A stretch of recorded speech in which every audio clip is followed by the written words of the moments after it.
Royal Standley of Oregon Pacific Financial Advisors, offering securities through United Planner Financial Services. Member FINRA SIPC, shares his planning approach to help people toward a place where they may be at peace regarding their financial goals. In this dynamic podcast, Royal will share his insights on how to design a retirement plan to help you plan for your future. Now, on to the show. Hello and welcome to Life by Design with Royal Standley from Oregon Pacific Financial Advisors. Good afternoon, Royal. How are you?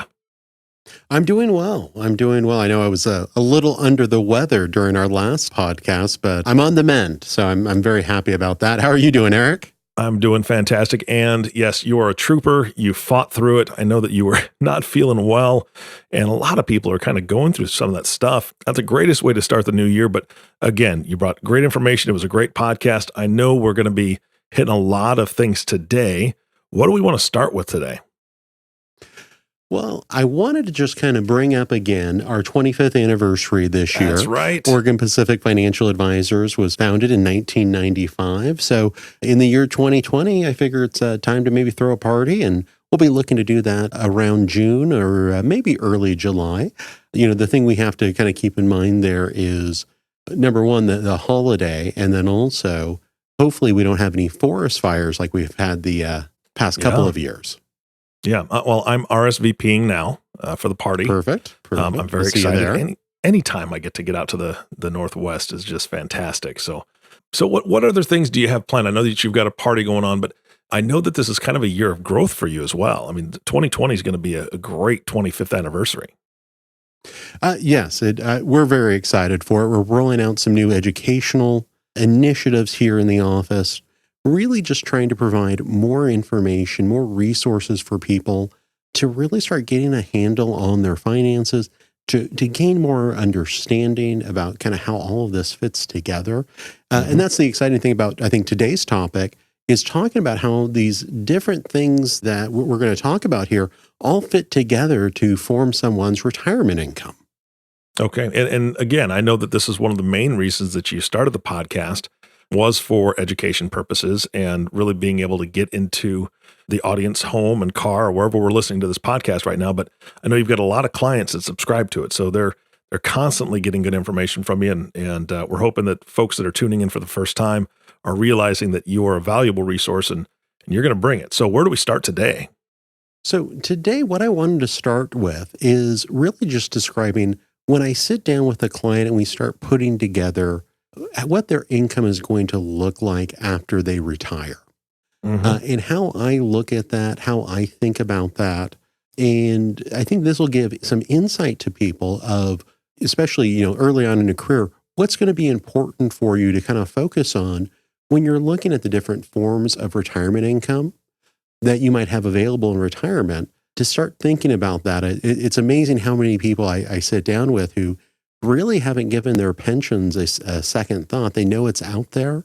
They know it's something they might have one day, but maybe not something they've really looked at in depth and don't have a good understanding of how it's going to work in retirement.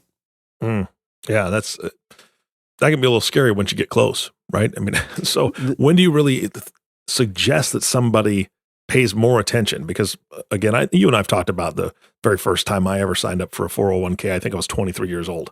And it was just one and done. Somebody came into the big conference room and told us, hey, here's some options. You should be aggressive. Okie dokie.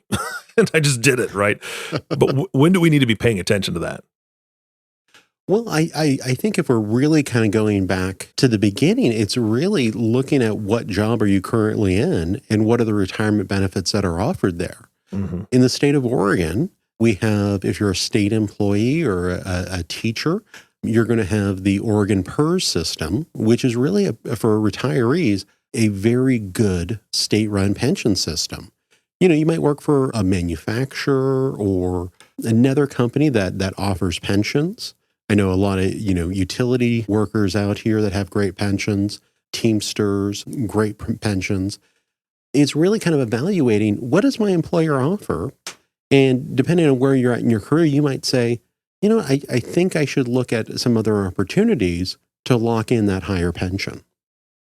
Got it. And so are you reviewing that every year with folks? Really what we're doing is meeting people where they're at And so we'll talk about that, especially I think one instance that comes to mind quite often is I've got a couple of teachers who've made the decision to work at private schools. Okay. Which is great. Maybe it's a religious school that meets your values in a better place than what it would be like working in a public school. Maybe it's just kind of a different type of student, some more opportunities to kind of have more one-on-one interaction with kids. Mm-hmm. But what you kind of have to understand there is by making that decision to work for a private education facility or school versus a public institution, you're giving up a big retirement benefit there. So we want to make sure people are aware of that. And then also help them kind of understand some ways that we can remedy that. Maybe it means, hey, you really need to make it a priority to save more in your retirement accounts, look for other opportunities to save and maybe get the house paid off a little bit sooner. All those different things that we can do to kind of mitigate whatever those circumstances are. Gotcha.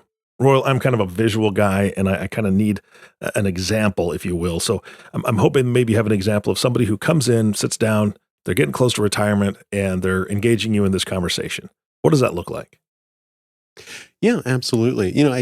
I sit down with people all the time, so we have a lot of experience with kind of all the different permutations of the way we can generate retirement income.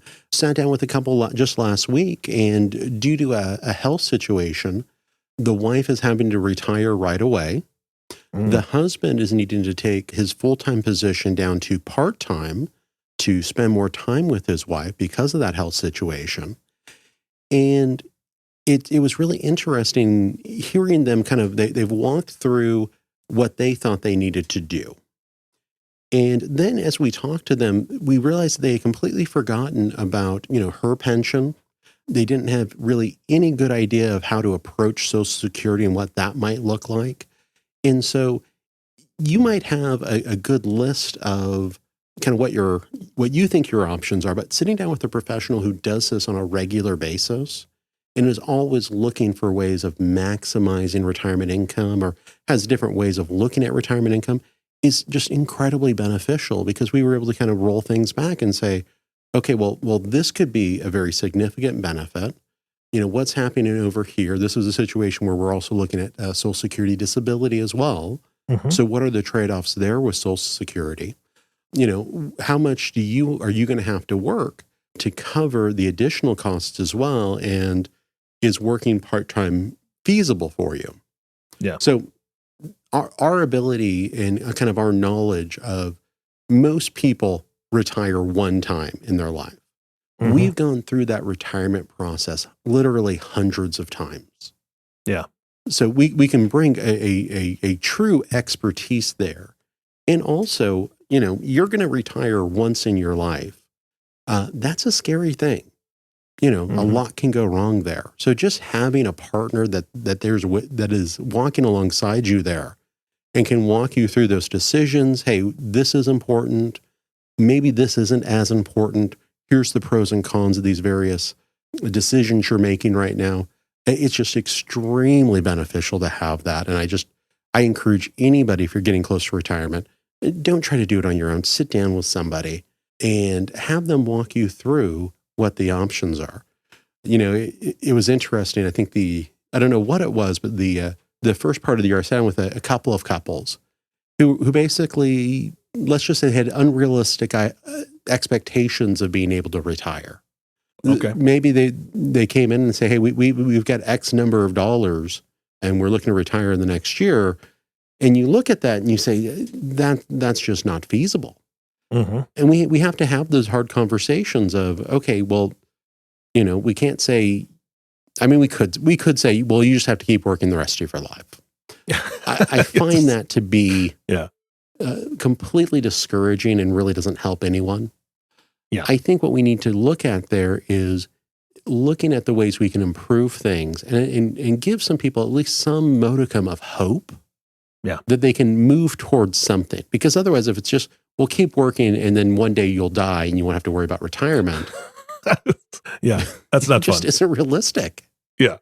Yeah. And Royal, as you're speaking, and we've done lots of podcasts, but when I talk to you, I always get this sense that if I'm coming to you and I just have what I know, what I've heard from media, what I've heard from my friends about retirement, what I've witnessed from my father from retirement, is that I've got like 10 pieces of a 100-piece puzzle.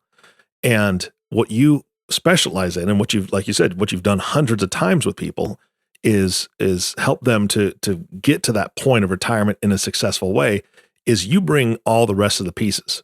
And I'll tell you what, using 10 pieces of a 100-piece puzzle doesn't give you a really good picture. Having those other 90 pieces in front of you to be able to make the picture, it's a lot clearer, right? And so that's kind of what I picture here is it's you have all the pieces, and depending on what picture you're looking for, you're going to be able to bring it into better focus than I can do it by myself, because I just don't know what's out there and available to me. Absolutely. I mean, with just those 10 pieces, there's a lot of holes in that picture. Exactly. And there could be, some definite areas where you're just completely missing the forest for the trees. Mm-hmm. You're focused on one little piece and missing kind of the larger picture. Royal, speaking of those pieces of the puzzle, what are those different pieces of the puzzle? Great question. So the number one piece of the puzzle that we're always looking at is Social Security. Mm-hmm. Social Security is an excellent program. I would say the majority of Americans are eligible for that. There's a couple of government jobs where you might not be eligible for Social Security. There's also the railroad pension program, which is basically a Social Security lookalike for those who have worked on the railroads. But we're just going to focus on Social Security here. Social Security is, in my opinion, one of the best benefits we have as Americans when we're looking at our retirement income planning.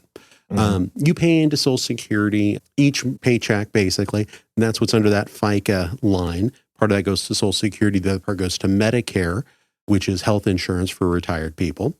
With Social Security, it's one of the most flexible retirement income programs out there. To really just kind of go over the basics, you can start claiming Social Security as early as age 62, but for Americans born before the year of 1954, they can claim Social Security at age 66.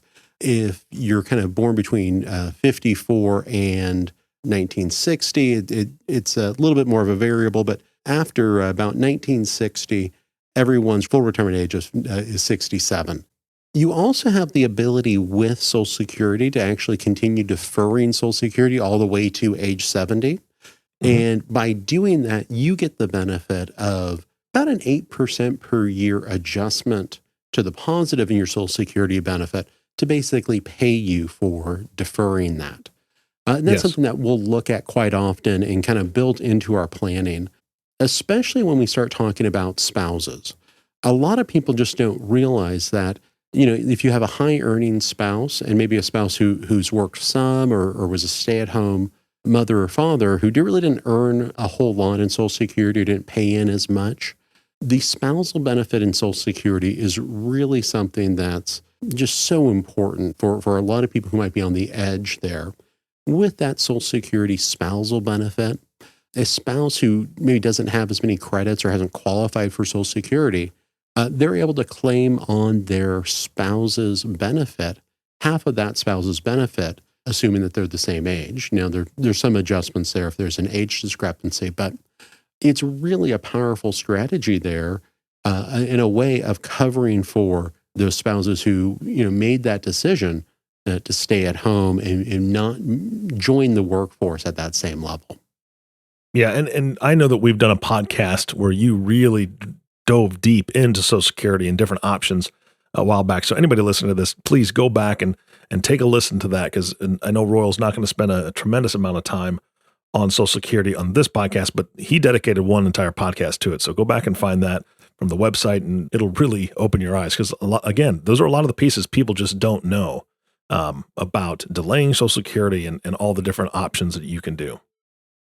Yeah, and I would say probably the biggest mistake I see is somebody realizes, oh, I'm 62, I'm eligible to start taking Social Security, or, some other arbitrary, birthday or age. With Social Security, you really want to have a plan before you go in and claim it. You really want to sit down with a financial advisor and look at that. that's not a decision you want to make ill-informed. Yeah, absolutely.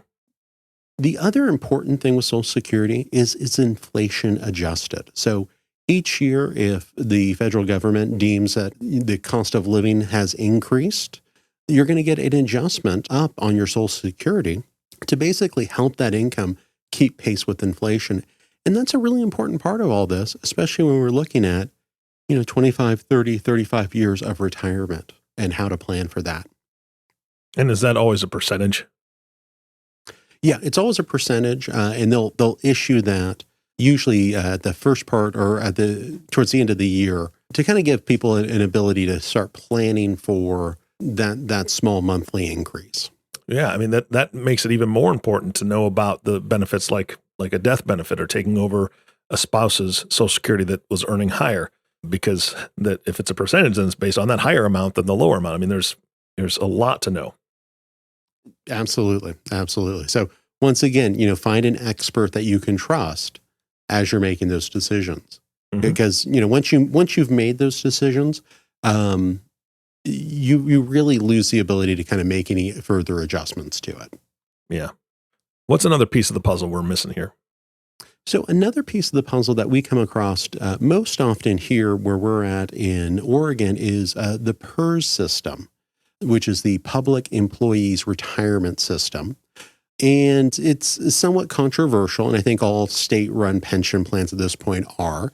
If you look at the numbers, Oregon has one of the better funded pension plans in the country. I think we ranked number 8 recently, but that's really being the cleanest dirty shirt, in my opinion. It's a great program, though. For those who were early on in PERS that started work in 70s or 80s and stayed with a school district or a municipality, it's really a very powerful benefit. For the early adopters of PERS, it was really just an income benefit. You're really getting a pension-like income.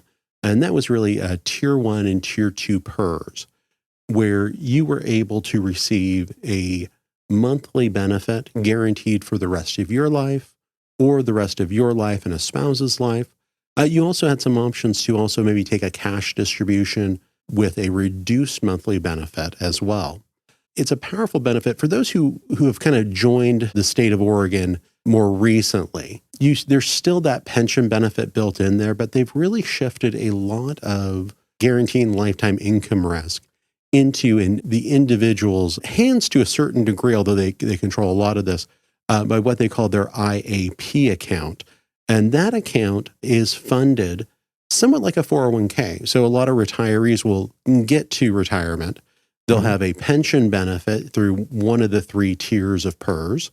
And they'll also have, if they're a recent employee, that IAP account, which basically functions somewhat like a 401k plan that they can either decide to kind of roll into a monthly benefit or roll over into an IRA or leave it there at inside of that IAP account as a way of having some more kind of liquidity in retirement.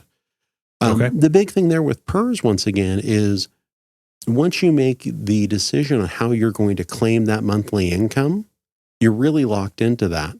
And so especially for married couples, I think it's extremely important to kind of sit down, evaluate your options, because they do have some great options for protecting a spouse who wasn't necessarily covered under PERS. Royal, it sounds to me like that. So you've got some options, but you have to make those decisions early. Like, for a couple, you may have to take a different amount if you choose to, I guess it would be called second to die. Is that correct? Correct. Where basically you have a survivorship benefit. That's where right. Okay. that income is guaranteed for both of those lives.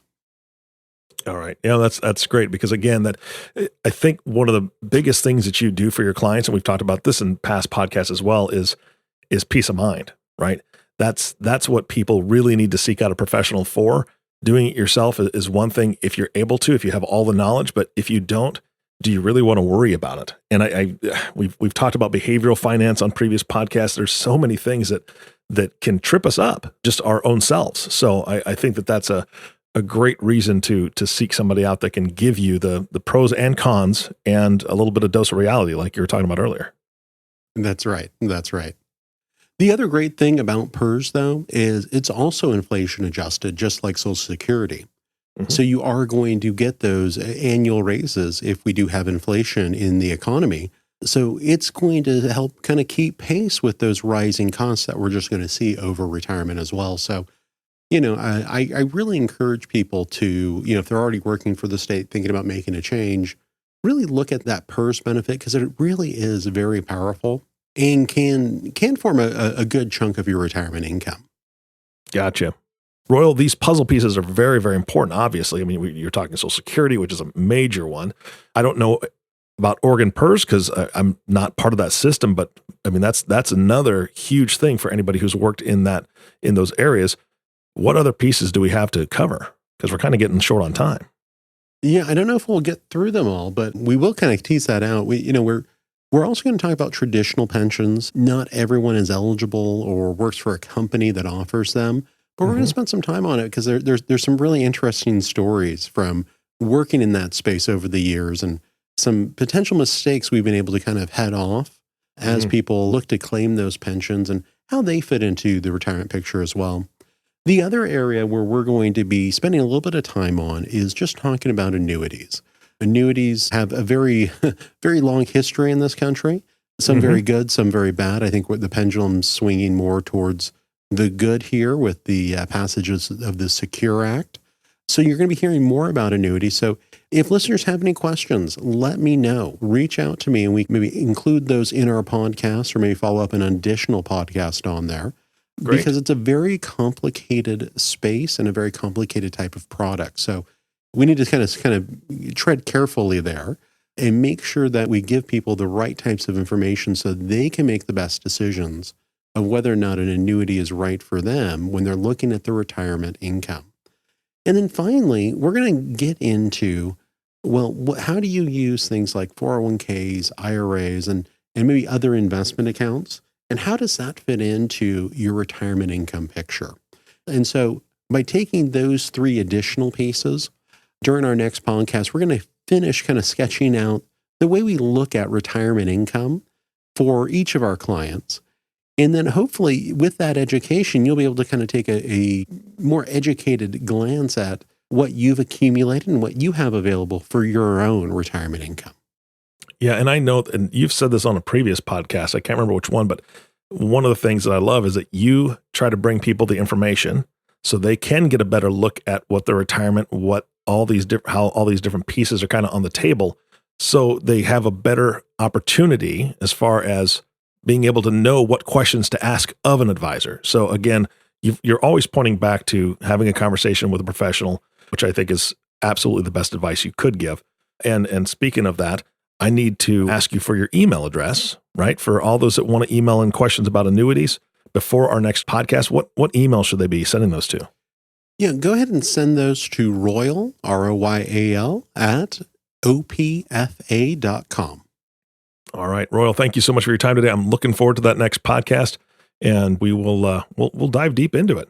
Sounds good. I'm looking forward to it. All right, and I want to thank you all for listening to the Life by Design podcast with Royal Standley. If you have not subscribed to the podcast yet, please click the subscribe now button below. This way, when Royal comes out with a new podcast, it'll show up directly on your listening device, which makes it much easier to share this podcast with your friends and family. Again, thanks for listening today. For everyone at Oregon Pacific Financial Advisors, this is Eric Johnson reminding you to live your best day every day. And we'll see you next time. Thank you for listening to the Life by Design podcast. Click the subscribe button below to be notified when new episodes become available. The views expressed are those of the presenter and may not reflect the views of United Planner Financial Services. Material discussed is meant to provide general information and is not to be construed as specific investment, tax, or legal advice. Individual needs vary and require consideration of your unique objectives and financial situation. Always seek the advice of your financial advisor or other qualified financial service provider with any questions you may have regarding your investment planning. Advisory services offered through Oregon Pacific Financial Advisors, Inc. Securities offered through United Planner Financial Services of America, member FINRA and SIPC. Oregon Pacific Financial Advisors, Inc. and United Planners Financial Services are independent companies.